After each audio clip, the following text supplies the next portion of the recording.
Welcome to lunch hour. This is Satish. Operation Sindoor ఓటమితో పాక్ రగిలిపోతోందా? భారత్లో స్లీపర్ సెల్స్తో అలజడికి ప్లాన్ చేస్తోందా? దేశంలో కొందరిపై పాక్ ఏజెంట్లు డబ్బు వలపు వల విసురుతున్నారా? జ్యోతి మల్హోత్రా లాంటి గూఢచారులు మరికొంతమంది ఉన్నారా? పేలుళ్ల కుట్రలు, భారత్ సిమ్ కార్డులతో పాక్లో వాట్సాప్ సంభాషణలు కొనసాగిస్తున్నారు. పాక్ కుట్రలకు చెక్ పెట్టేదెలా? ఇదే అంశంపై మన లంచ్ అవర్ డిబేట్లో మనం మాట్లాడబోతున్నాం. చర్చలో పాల్గొంటున్నారు ఆర్మీ మేజర్ శ్రీనివాస్ గారు, అలాగే బయట నుంచి లైవ్లో పాల్గొంటున్నారు జాతీయ విశ్లేషకులు పెంటపాటి పుల్లారావు గారు. మేజర్ శ్రీనివాస్ గారు, ఫ్రస్ట్రేటెడ్ పాకిస్తాన్ మీరు చూడొచ్చు మన డిబేట్ పేరు కూడా. అంటే ఆపరేషన్ సింధూర్లో తగిలిన ఎదురు దెబ్బలతో ఏం చేయాలో పాల్గొని పరిస్థితుల్లో పాకిస్తాన్ ఉందన్నది అర్థమవుతోంది. ముందు మా ఎయిర్ బేస్లపై దాడి జరగలేదు, ఒక్క దాడి జరగలేదు, మేము ఆ విమానాలు కూల్చేసామంటూ ప్రగల్భాలు పలికిన పాకిస్తాన్ నిన్న పాకిస్తాన్ ప్రధానే మా ఎయిర్ బేస్లను కూల్చేశారు, అర్ధరాత్రి మా ఆర్మీ చీఫ్ ఫోన్ చేసి నాకు మొత్తం వివరించారని ఒప్పుకున్నారు. ఎందుకంటే ఎప్పుడు కూడా నిజం దాగదనేది అందరికీ వర్తించే అది ఒక సూత్రం, ఒక ఇది. ఇప్పుడు జరుగుతున్న చర్చ ఏంటంటే, ఇంత రగిలిపోతున్న పాకిస్తాన్ ఏవైనా భారతదేశంలో ఇంటర్నల్గా కుట్రలు పన్నుతోందా? స్లీపర్ సెల్స్ని యాక్టివేట్ చేస్తోందా? జ్యోతి మల్హోత్రా వ్యవహారం కానీ, సిమ్ కార్డుల వ్యవహారం బయటపడడం, అలాగే ఉగ్ర కుట్రలకు ఇక్కడ విజయనగరం, సికింద్రాబాద్లో పట్టుబడిన వాళ్ళకి ఐఎస్తో సంబంధాలు ఉన్నాయని పోలీసులు విచారణలో బయటపడ్డాం. What it indicates? మనకి ఆపరేషన్ సింధూర్ అయినప్పుడు కూడా మనం ఒక డిస్కషన్ పెట్టుకున్నప్పుడు మనం అనుకున్నాం పాకిస్తాన్ అనేటువంటిది చాలా ఫ్రస్ట్రేషన్లో ఉంటుంది. అండ్ ఖచ్చితంగా ఇప్పుడు వాళ్ళ దగ్గర ఉన్నటువంటి ఆప్షన్ ఏంటి అంటే, ఈ స్లీపర్ సెల్స్ అనేటువంటి వాళ్ళు ఎవరైతే ఉన్నారో వాళ్ళంతా కూడా యాక్టివేట్ అవుతారు, ఇంటర్నల్ సెక్యూరిటీ నుంచి థ్రెట్స్ ఉంటాయని చెప్పేసి మనం అనుకున్నాం. ఖచ్చితంగా అదే జరుగుతుంది. ఇప్పుడు పాకిస్తాన్కి ఏం జరిగింది అంటే, ఇంటర్నల్గా పరుగు పోయింది, వాళ్ళ ప్రజల ముందు పరుగు పోయింది. మరో పక్కన బెలూచిస్తాన్ విడిపోతుంది, పాకిస్తాన్ మొత్తం కూడా 5 రీజన్స్ కింద విడిపోతుంది. అంతర్జాతీయంగా కూడా పరుగు పోయింది. న్యూక్లియర్ థ్రెట్ అని బెదిరించినటువంటి ఆ న్యూక్లియర్ థ్రెట్ కూడా లేకుండా మనం దాన్ని టోటల్గా సబ్సైడ్ చేసి పడేసాం. ఇన్ని రకాలుగా ఫ్రస్ట్రేటెడ్గా ఉన్నటువంటి దానికి ఇప్పుడు కనిపించేటువంటి ఆప్షన్ ఏంటి అంటే, ఏదో రకంగా ఇక్కడ ఉగ్రవాద చర్యలను మళ్ళీ ఆ డిస్టర్బెన్సెస్ అనేటువంటివి తిరగతోడడం, క్రియేట్ చేయడం. ఆ క్రియేట్ చేయడం ద్వారా మళ్ళీ మేము ఇంకా పనిచేస్తున్నాం, మేము చాలా, మీరు ఉగ్రవాద సంస్థలు మట్టుబట్టినా సరే ఉగ్రవాదం అనేటువంటిది కంటిన్యూ చేయగలదు, Pakistan can be A problem creator అనేటువంటి మెసేజ్ మనకి ఇస్తుందని చెప్పి మనం గతంలో కూడా అనాలిసిస్ చేసుకున్నామండి. అది ఖచ్చితంగా ఇప్పుడు అదే జరుగుతుంది. అండ్ స్లీపర్ సెల్స్ అనేటువంటి వాళ్ళు అడుగడుగునా ఉన్నారు మనకి మేజర్ సిటీస్లో కనుక మనం చూసుకున్నట్లయితే. గతంలో ఎక్కడైతే వీళ్ళ యాక్టివిటీస్ పట్టుబడినాయో ఆ ఏరియాస్ మీద ఎక్కువగా ఫోకస్ చేయడం అనేటువంటి చాలా అవసరము. కార్డన్ అండ్ సెర్చ్ ఆపరేషన్స్ అనేటువంటి ఇంకా ఉధృతం చేయాలి. ఇంకా మనకి చాలా మంది ఈ యూట్యూబర్ ఇన్ఫ్లుయెన్సర్స్ ఎవరైతే ఉన్నారో అలాంటి స్లీపర్ సెల్స్ ఇంకా ఉన్నారు. ఇంకొక విషయం ఏంటి అంటే, పోలీసులు ఇంకో పని చేయాలి. ఏంటి అంటే, మనకి భారతదేశం నుంచి పాకిస్తాన్కి వెళ్తున్నటువంటి నెంబర్లు ఏదైతే ఉన్నాయో వాటి మీద ఎక్కువ ఫోకస్ పెట్టాలి. అయితే వాళ్ళు కూడా ఏం చేస్తున్నారంటే, భారతదేశం నుంచి ఒక సిమ్ కార్డు తీసుకుని ఆ సిమ్ కార్డు నుంచే మళ్ళీ India to India SIM card అన్నట్టు మాట్లాడుతున్నారు. బట్ ఆ సిగ్నల్స్ మనం సెల్ టవర్స్ లొకేట్ చేస్తూ 948 సిమ్ కార్డులు ఇప్పుడు ఆపరేషన్ గోస్ట్ సిమ్ పేరుతో 3 రోజుల్లో పోలీసులు ఐడెంటిఫై చేసినటువంటిదండి. అవి పాకిస్తాన్లోనే ఉన్నాయి, ఇండియన్ పేరుతో తీసుకున్నటువంటి సంభాషణలు కూడా కంటిన్యూ అవుతున్నాయండి. కాబట్టి ఇవన్నీ కూడా 100% మనం చూస్తే కనుక చాలా కార్నర్ చేయగలిగినటువంటి అంశాలు. వీటిని వన్ ఆన్ వన్ డీప్గా ఇన్వెస్టిగేట్ చేస్తే కనుక ఖచ్చితంగా ఇంటర్నల్ సెక్యూరిటీ థ్రెట్ ఏదైతే ఉందో దాన్ని కొంతవరకు మనం న్యూట్రలైజ్ చేయగలండి. కారణం ఏంటంటే, ఎప్పుడైతే ఆపరేషన్ సింధూర్ అయిందో ఈ ఆస్పెక్ట్ గురించి మనం డిస్కస్ చేసాం కూడా మన యొక్క అనాలిసిస్లో. సో అందులో ఖచ్చితంగా ఈ ఇంటర్నల్ సెక్యూరిటీ ద్వారా మాత్రమే వాళ్ళు ఇప్పుడు ప్రాబ్లం క్రియేట్ చేయడానికి ఒక ఆప్షన్ కనిపిస్తుంది. సో వీళ్ళందరూ కూడా ఒక్కసారిగా యాక్టివేట్ అయ్యారు. వీళ్ళు మళ్ళీ ఏదో ఒక ప్లాన్ చేస్తారు. గోకుల్ చాట్ లేకపోతే మన దిల్సుఖ్ నగర్ పేళ్ళు లాంటి ఏదైతే లుంబిని పార్క్ లాంటివి ఏదైతే ఉందో ఆ ఇన్సిడెంట్లు మళ్ళీ వాళ్ళకి ఏం లేదు, సింపుల్గా వాళ్ళు యాక్టివేట్ చేసి వాళ్ళు ఎవరో సేపుల్ సెల్ వస్తారు, ఆర్డిఎక్స్ మెటీరియల్ అనేటువంటిది ఎవరో కాల్ చేస్తారు, ఎవరో వస్తారు, వేరే వాళ్ళు అందిస్తారు, వేరే వాడు వచ్చి పెడతాడు. ఈ చైన్ లింక్ ఏదైతే ఉందో కట్ చేస్తూ వాళ్ళ ప్లాన్ ఏంటనేటువంటిది అందులో ఉన్న వాళ్ళకే అర్థం కాదు. కానీ 4-5 ఇన్వాల్వ్ అయ్యి ఉంటారండి. వాళ్ళు మాత్రం ఫైనల్గా చూస్తే వాళ్ళు సింపుల్గా ఒక పేలుడు పదార్థాన్నో లేకపోతే ఏదో ఒక పదార్థాన్ని రద్దీ ఉన్నటువంటి ప్రాంతాల్లో పెడితే సరిపోతుంది. కాబట్టి ఇలాగా వీళ్ళు వెళ్తున్నారండి. ఇలాంటి చర్యల్లోనే వాళ్ళు చేశారు గతంలో. ఈ థ్రెట్ అయితే మాత్రం 100% ఉంది, ప్రతీకార జ్వాలతో రగిలిపోతుంది అనేటువంటి మాట అయితే మాత్రం 100% వాస్తవం. రైట్.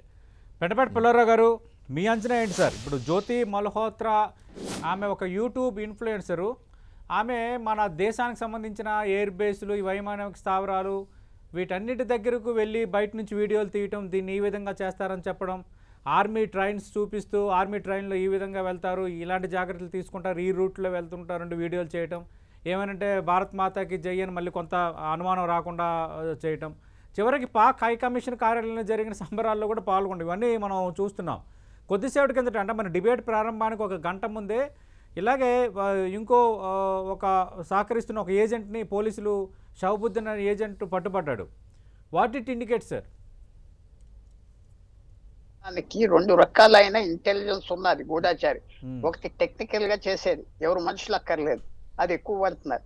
తర్వాత హ్యూమన్ ఇంటెలిజెన్స్ అంటే మనుషులను వాడతాం, అది పాత హ్యాబిట్ పాకిస్తాన్.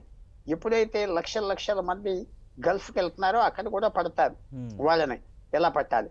తర్వాత ఎప్పుడైతే సోషల్ మీడియాగా యాక్టివ్గా ఉంటారో ఎక్కువ ఆడవాళ్ళు, వాళ్ళని ఏదో ఫస్ట్ వ్యాపారం చేసినట్టుగా మాట్లాడటం, ఏదో అడ్వర్టైజ్మెంట్స్ ఇవ్వటం, కొద్దిగా కన్సల్టెన్సీ ఫీజు ఇవ్వటం, 2 సంవత్సరాల తర్వాత వాళ్ళని మొత్తానికి దుబాయ్ పిలిచి అక్కడ పిలిచి అతి మర్యాద చేసి వాళ్ళని ట్రాప్ చేస్తారు.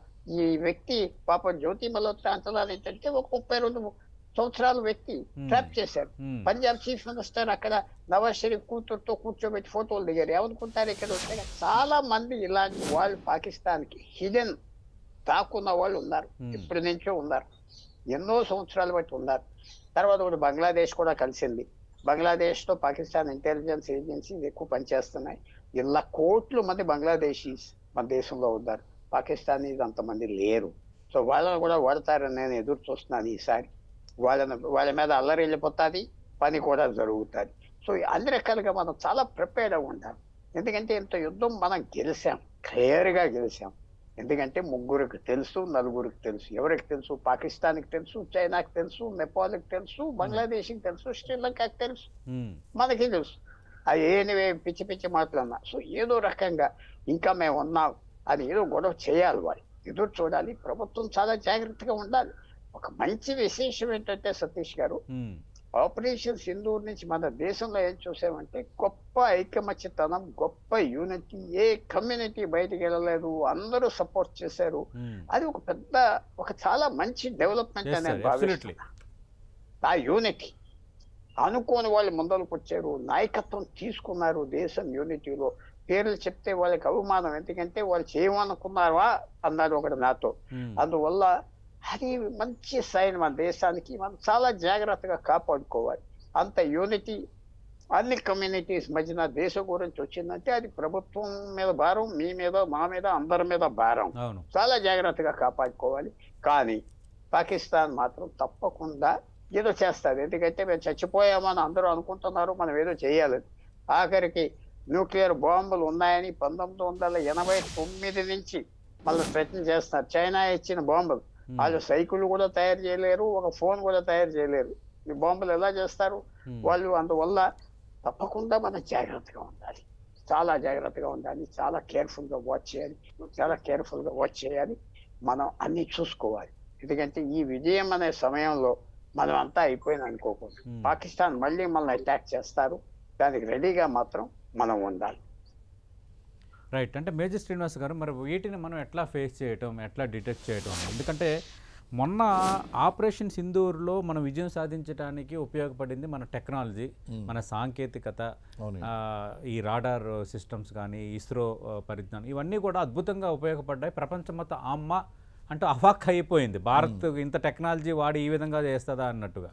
అంటే ఇప్పుడు ఏ విధంగా? ఎందుకంటే అది వేరు, ఇది వేరు. ఇదేంటంటే మనకు 140 కోట్ల మంది ఉన్న జనాభా ఈ విస్తృతిలో ఏ మూల ఏం జరుగుతుందో తెలియదు, ముప్పు ఏ రూపంలో వస్తుందో తెలియదు, ఎవడొచ్చి ఏ బాక్స్ పెడితే వెళ్ళిపోతాడో తెలియదు.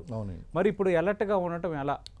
ఫస్ట్ మనకి ఈ ఆపరేషన్స్ ఏదైతే జరుగుతున్నాయండి, ఇది పోలీస్ డిపార్ట్మెంట్ ఇండిపెండెంట్గా కండక్ట్ చేయడమో, ఇంటెలిజెన్స్ బ్యూరో ఇండిపెండెంట్గా కండక్ట్ చేయడమో, లేకపోతే రా ఏజెన్సీస్ ఏదో చేయడమో కదండి. There should be a joint operation throughout ఇండియాలో. మనం ఆపరేషన్ సింధూర్ అనేటువంటి పేరుతో ఎలాగైతే కండక్ట్ చేసామో అలాగే ఈ యొక్క స్లీపర్ సెల్స్ని ఐడెంటిఫై చేయడం కోసం కార్డన్ అండ్ సెర్చ్ ఆపరేషన్స్ చేయడం కోసం there should be a joint operation అండి. ఒక జాయింట్ ఆపరేషన్ అనేటువంటిది మొత్తం నేషన్ వైడ్ గా నడవాలి. Number 1 is that. నెంబర్ 2 ఏంటి అంటే అండి awareness, creating awareness to the public.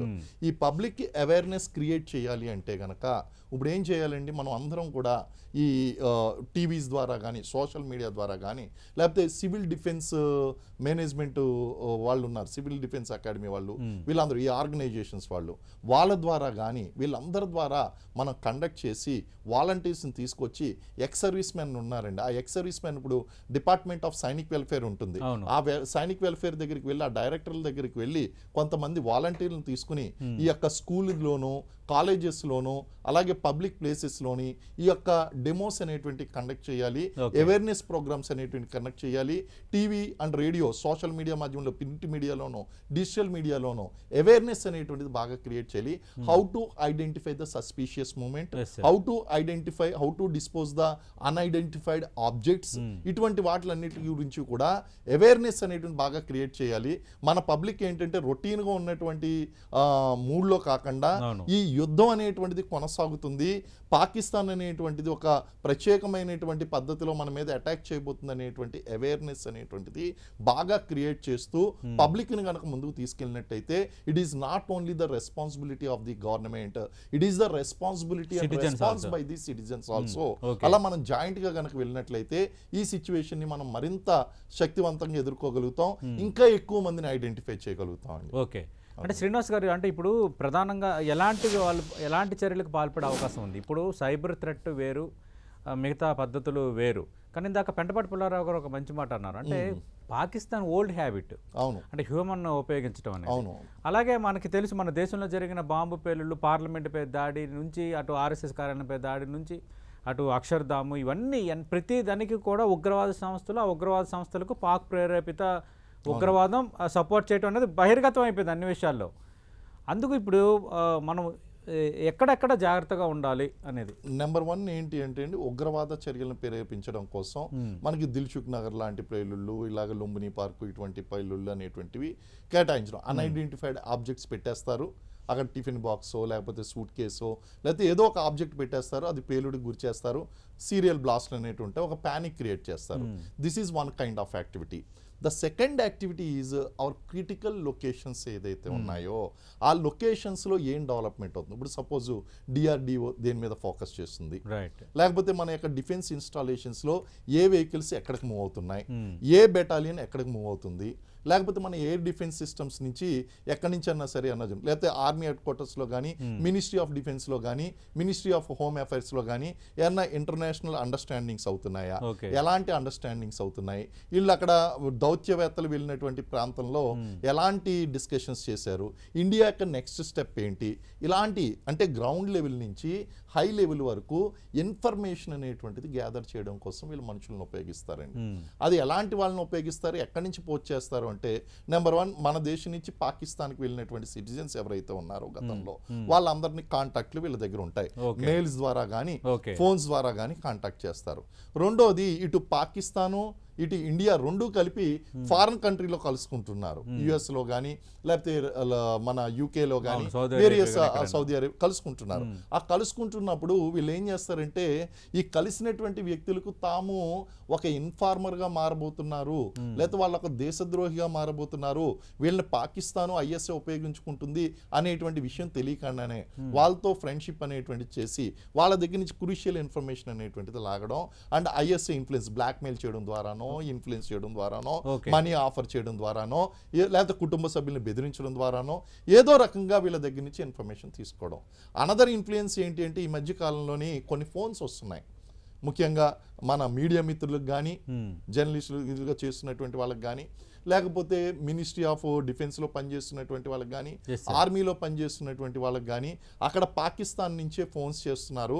Phones చేసి ఇక్కడ మేము లోకల్ అఫీషియల్స్ మాట్లాడుతున్నాం, బై మీరు మీ బెటాలియన్ ఎక్కడుంది, ఎక్కడ మూవ్ అవుతుంది, మీరు నెక్స్ట్ ఏం చేయబోతున్నారు, లేకపోతే మేము పలానా రీసెర్చ్ ఆర్గనైజేషన్ చేస్తున్నాం అని చెప్పి జర్నలిస్టులకు ఫోన్ చేసి ఇండియా ప్లాన్లు ఎలా ఉండబోతున్నాయి, నెక్స్ట్ ఇలాంటి అనాలిసిస్లు తెలుసుకోవడం అండి. ఇవన్నీ కూడా ఏంటి అంటే ఎంత ఎక్కువ ఇన్ఫర్మేషన్ గ్యాదర్ చేస్తే అంత ఎక్కువ క్లారిటీ వస్తుంది పాకిస్తాన్కి, అప్పుడు దాని యొక్క ప్లానింగ్ అనేటువంటి సాధ్యమవుతుందండి. ఈ విధంగా మన మీద జరిగేటువంటి అవకాశాలు ఉన్నాయి. రైట్. పెంటపాటి పుల్లారావు గారు, మీరేం చెప్తారు సార్? అంటే మనం చేయాల్సింది ఏంటి ఇప్పుడు? మనం ఎట్లాగ వాటిని ఫైండ్ అవుట్ చేయాలి, ఏ విధంగా విజిలెన్స్గా ఉండాలి? మీకు స్ట్రైట్ అవే వల్నరబుల్ పాయింట్స్, మన బోర్డర్స్ అన్ని తెరుస్తున్నాయి కదా, బంగ్లాదేశ్ తెరుస్తున్నది, నేపాల్ తెరుస్తున్నది, ఇవన్నీ టైటన్ చేయాలి ప్రభుత్వాలతో, తప్పదు. మనం ఈ Nepal border Bangladesh border 6,000 kilometre 7,000 kilometre తప్పదు. ఇది ఇప్పటి నుంచి బిగిన్ చేసి 50 సంవత్సరాలు పడుతుందా 30 సంవత్సరాలు పడుతుందా అనవసరం, మనం బిగిన్ చేయాలి. తర్వాత 85,000 మైళ్ళు రైల్ ట్రాక్ ఉన్నది. రూట్ అంటే 42,000 మైళ్ళు, అంటే రూట్ అంటే ఎన్ని ట్రాక్స్ ఉన్నా రూట్. అది ఎంత వల్నరబుల్ గా ఉన్నది మీకు తెలుసు కదా. అది కూడా ఇప్పుడు కూడా ప్రొటెక్షన్ అవ్వలేదు. నేను చాలా వరీ అవ్వేది ఎప్పుడు ఏంటంటే, ఈ రైల్వే ట్రాక్ ఈజీగా ఎవరో ఒక్క వ్యక్తికి ఒక మేజర్ యాక్సిడెంట్ కాజ్ చేయదు. అందువల్ల తప్పకుండా ఇది ప్రభుత్వం మాత్రం ఎదురు చూసి ఎన్ని సెక్యూరిటీ మెషర్స్ తీసుకోవాలి. దేశానికి ఇది ఒక అలర్ట్నెస్ వస్తుంది దేశానికి. అందువల్ల ఇలాంటి ఎన్నో వల్నరబుల్ పాయింట్స్, ఆ పాయింట్స్ అన్ని కాపాడాలి. అది ఇప్పుడు వరకు స్టార్ట్ చేశారా, కొంతవరకు చేశారు, కానీ ఎక్కువ నాకు కంపల్సరీ లేదు. చాలా వల్నరబుల్ మనం ఉన్నామని నాకు అర్థమవుతుంది. ఇప్పుడు పాకిస్తాన్ చేసినా చెడిపోయినా బంగ్లాదేశ్ నుంచి గ్రూప్స్ ఉన్నారు, నేపాల్ నుంచి గ్రూప్స్ ఉన్నారు, ఎంతో మంది ఉన్నారు. కాబట్టి చాలా కేర్ఫుల్ గా మాత్రం మనం ఆర్కెస్ట్రేట్ చేయాలి, కేర్ఫుల్ గా వచ్చేది. సెక్యూరిటీ అనేది పెంచుతా రావాలి, ఇది తప్పదు. ఇంకా మన దేశానికి వచ్చే 10 సంవత్సరాల, ఇప్పుడు ఆల్రెడీ మనతో పాకిస్తాన్కి 80 సంవత్సరాల విరోధం, చైనాతో 65 సంవత్సరాల విరోధం. ఇది తగ్గదు, ఇంకో 100 సంవత్సరాలు. అది ప్రజలు అర్థం చేసుకోవాలి. అర్థం చేసుకుని మనకి దారి మాత్రం ఇవ్వాలి, మనం చూసుకోవాలి. లేకపోతే చాలా పెద్ద యాక్సిడెంట్స్ జరుగుతాయి. పాకిస్తాన్ కి ఒక రోడ్డు మీద ఉన్నారు, ఇండియాతో ఇంకా అగ్రెసివ్ గా వెళ్దామా తగ్గుదామా, అది వాళ్ళ నిర్ణయం తీసుకునేది. ఒక టైం వచ్చింది, ఇండస్ నది ఉన్నది. కానీ తర్వాత ఇంకో పాయింట్ కూడా డెవలప్ అయింది ఏంటంటే, ఇంటర్నేషనల్ గా భారతీయం సపోర్ట్ చేసే వాళ్ళు తగ్గారా పెరిగారా, ఏ రకంగా ఇతర దేశాలు అప్సెట్ అవ్వారు, భారతదేశం అంత పవర్ఫుల్ గా ఉన్నది, కొత్త పవర్ ఈక్వేషన్స్ ఉన్నాయా. ఇప్పుడు ఏం చూసాం మనం, మొన్న మీరు మిడిల్ ఈస్ట్ లో డొనాల్డ్ ట్రంప్ వెళ్ళి 3 రోజులు కూర్చున్నారు. Saudi Arabia, United Arab Emirates దేశంతో, ఖతార్ మనకు వ్యతిరేకం. ఖతార్ దగ్గర ట్రంప్, ఆయన మాటలు చూస్తే మార్పు కనపడింది, కానీ అది మనకు లెక్కలేదు. ఎవరైనా ప్రపంచంలో భారతదేశానికి వ్యతిరేకం అయినా ఉండేవారు సాధించాం, ఇప్పుడు అసలు లెక్కలేదు, అసలు ఎవరు కూడా. కానీ మనం వాచ్ చేయాలి, ఏమన్నా మార్పులు ఉన్నాయా, ఎంత మార్పులు ఉన్నాయి, మన ఈక్వేషన్స్ ఏంటి. మనం కొన్ని క్వాడ్ అనే అసోసియేషన్ లో ఉన్నాం, తగ్గిపోవటం బెటరా తగ్గకూడదా, చాలా నిర్ణయాలు తీసుకునే సమయం కూడా వచ్చి తీసుకుంటారని నేను భావిస్తున్నాను. ఓకే, పబ్లిక్ బాధ్యత ఏంటి సార్? మొత్తం పోలీస్ ఆర్మీ విజిలెన్స్ చేయలేదు కదా. పబ్లిక్ బాధ్యత అలర్ట్ గా ఉండాలి, పబ్లిక్ అర్థం చేసుకోవాలి. సెక్యూరిటీ అనేది ప్రతి వ్యక్తిది. ఊరుకునే ప్రభుత్వం నుంచి మాకు ఏమి ఇస్తావు, అప్పులు చేసైనా మాకు పడే చూస్తున్నాం కదా, రాష్ట్ర ప్రభుత్వాల మీద ఎలా పడిపోతున్నారో జనం. ఇవ్వకపోతే ఫెయిల్ అయిపోయావు, నీకు ఆ తత్వం తగ్గాలి. ఎలా తగ్గుతుంది, ఓటు బేరాలు ఎలా తగ్గుతాయి, దేశం అనేది ఇంప్రూవ్మెంట్ ఎలాగొస్తుంది, అది అర్థం చేయాలి. ఈ ఫ్రీబీలు, ఈ రాజ్యాంగం అన్ని యుద్ధాలు జరిగినప్పుడు అన్ని ఉండవు, అర్థం చేసుకోవాలి. ఒక రాష్ట్రం పోతే భారతదేశానికి మనం రికవర్ అవ్వం, దేశం కూలిపోతుంది. ఎందుకంటే మనకి పాకిస్తాన్, చైనా, బంగ్లాదేశ్, నేపాల్ పెద్ద కంట్రీస్ కొంతమంది మనకు వ్యతిరేకంగా ఉన్నారు, సాయం చేసే వాళ్ళు తక్కువ వస్తారు. అందువల్ల ఒక అలర్ట్నెస్ పబ్లిక్ లో తేవాలి. అలర్ట్నెస్ తీసుకురాకపోతే అదే యుద్ధం ఎవరిదో నాదా నాకు ఇవ్వాలి అనే ఆ తత్వం మాత్రం తీయకపోతే మనం చాలా సఫర్ అవుతాం. తప్పకుండా ఇప్పుడు తీసే సమయం వచ్చింది. మైండ్ సెట్ మార్చాలి, ప్రజల మైండ్ సెట్ మార్చాలి. అంటే ఇంకా ఏ టైప్ అటాక్స్కి ఛాన్స్ ఉండొచ్చు సార్? అంటే పాత మోడలే ఉండొచ్చా ఇప్పుడు, ఎందుకంటే టెక్నాలజీ పెరిగింది? మనకి ఇప్పుడు డ్రోన్ అటాక్స్ గురించి మనం మర్చిపోయామండి. యాక్చువల్గా డ్రోన్ అటాక్స్ అయ్యేటువంటి ఛాన్స్ ఉంది. గతంలో లాగే అన్ఐడెంటిఫైడ్ ఆబ్జెక్ట్స్ అనేటువంటివి లేదు. ఈ స్లీపర్ సెల్స్ ఏం చేస్తారంటే వాళ్ళు సింపుల్గా డ్రోన్ ఆపరేషన్స్ అనేటువంటి చేస్తారు. వాళ్ళకి తీసుకోవలసినటువంటి రద్దీ ప్రాంతంలో ఒక పేలోడ్ ఏదో ఒకటి తీసుకుని వెళ్ళి అక్కడ డ్రాప్ చేయడం ఆ యొక్క ఆబ్జెక్ట్ని, లేకపోతే డ్రోన్స్ ద్వారా కాకుండా వీళ్ళు ఏదోటి ఇంతకుముందు పెట్టినట్టు సైలెంట్గా పెట్టేసి వెళ్ళిపోవడం. సైబర్ అటాక్ వెరీ ఇంపార్టెంట్ అండి. ఆ మొత్తం మనకి బ్యాంకింగ్ సిస్టమ్ కానీ ఎకనామిక్ ఇన్స్టాలేషన్స్ మీద కానీ ఏదన్నా కనుక జరిగిందంటే మొత్తం కొలాప్స్ అయిపోతుందండి. కాబట్టి ఇలాంటి మేజర్ అటాక్స్ కూడా చేయడానికి అక్కడ కేవలం ఇంటర్నేషనల్ గానే కాకుండా ఇక్కడ ఉన్నటువంటి వాళ్ళు కూడా ఆ డేటా కేబుల్ సెంటర్ కానీ డేటా సెంటర్లో కానీ వెళ్ళి అక్కడ డిస్రప్ట్ చేయడం అనేటువంటిది చేయడం, కమ్యూనికేషన్స్ అనేటువంటి డిస్రప్ట్ చేయడం. నేనేమనుకుంటున్నా అంటే యుద్ధంలో ఇలాంటివి జరిగినప్పుడు ఏం చేస్తారంటే ఒకటి కమ్యూనికేషన్ లేకుండా డిస్టర్బ్ చేయడం కోసం అక్కడ ఏదైనా మేజర్ అటాక్ ప్లాన్ చేసినప్పుడు ఇక్కడ సైబర్ అటాక్ లాంటిది ప్లాన్ చేయడం, అలాగే ఇక్కడ కొంచెం అల్లకల్లోలాన్ని సృష్టిస్తూ ప్యానిక్ని క్రియేట్ చేసి అలాగే డేటా సెంటర్స్ మీద వాటి మీద క్రిటికల్ ఇన్స్టాలేషన్స్ మీద లైక్ టెలిఫోన్ భవన్స్ ఇటువంటి ఏదైతే క్రిటికల్ ఇన్స్టాలేషన్స్ ఉన్నాయో కమ్యూనికేషన్ సెంటర్స్ ఉన్నాయో వాటిని వీళ్ళు ఫిదాయిన్ అటాక్ టైప్లో చేయడం. ఎందుకంటే వాళ్ళు అన్నారు ఫిదాయిన్ అటాక్స్ అని చెప్పేసి జైషే మహమ్మద్ కూడా అన్నది ఇంకా నేను ఖచ్చితంగా నేను భారతదేశ ప్రధాని మీద నేను పగ తీర్చుకుంటాను అని చెప్పి చెప్పడం. సో పగ తీర్చుకోవడం అంటే డైరెక్ట్గానే కాదు, దేశం మీద పగ తీర్చుకుంటే ఆయన మీద పగ తీర్చుకున్నట్టే. సో ఆ విధంగా మనకి ఈ యొక్క టెక్నాలజీ పెరిగినటువంటి పరంగా అదే టెక్నాలజీ వాళ్ళు కూడా యూజ్ చేస్తున్నారు. ఆ విధంగా కూడా మనకి థ్రెట్ పెరిగేటువంటి అవకాశం ఉందండి. రైట్, మీరు అన్నట్టుగా మీరు పుల్లారావు గారు అన్నట్టుగా కేవలం భారత ఆర్మీ ఇంటెలిజెన్స్ అనేది కొంచెం మరింతగా ఫోకస్ పెట్టాల్సిన అవసరంతో పాటు పబ్లిక్ గా మనకు కూడా రెస్పాన్సిబిలిటీ, అవేర్నెస్ అనేటువంటి రైట్ ఖచ్చితంగా అలాంటి జరగకుండా ఉండాలని మనం కోరుకుందాం. థ్యాంక్ యూ పుల్లారావు గారు, థ్యాంక్ యూ శ్రీనివాస్ గారు. ఇది frustrated Pakistan 10 TV lunch hour debate. అటు ఆపరేషన్ సింధూర్లో ఓటమితో పాకిస్తాన్ రగిలిపోతుంది అనడానికి గత 4-5 రోజులుగా జరుగుతున్న పరిణామాలు ఇంకా ఎక్కువ ఆ అనుమానాలని బలపరుస్తున్నాయి. ప్రధానంగా అటు భారత్ సిమ్ కార్డులు తీసుకొని అక్కడ వాట్సాప్ ద్వారా ఇక్కడ ఆపరేషన్స్ నిర్వహిస్తుండడం, ఇక్కడ పేలుళ్లకు కుట్ర పన్నుతుండడం, అలాగే స్నేపర్ సెల్స్ని యాక్టివేట్ చేస్తున్న వాతావరణం క్రియేట్ అవుతుంది. కాబట్టి ఖచ్చితంగా పబ్లిక్ చాలా విజిలెంట్గా ఉండాలి. అలాగే భారత ప్రభుత్వం మిగతా అటు ఆర్మీతో పాటు స్థానిక పోలీసులు, ఇంటెలిజెన్స్ బ్యూరో మిగతా వాళ్ళందరూ సమన్వయం చేసుకొని చాలా కేర్ఫుల్గా ఉండాలి. పబ్లిక్ కూడా అదే అలర్ట్నెస్ను కనపరచాలని 10 TV అప్పీల్ చేస్తుంది. ఇది వాటి లంచ్ అవర్ డిబేట్.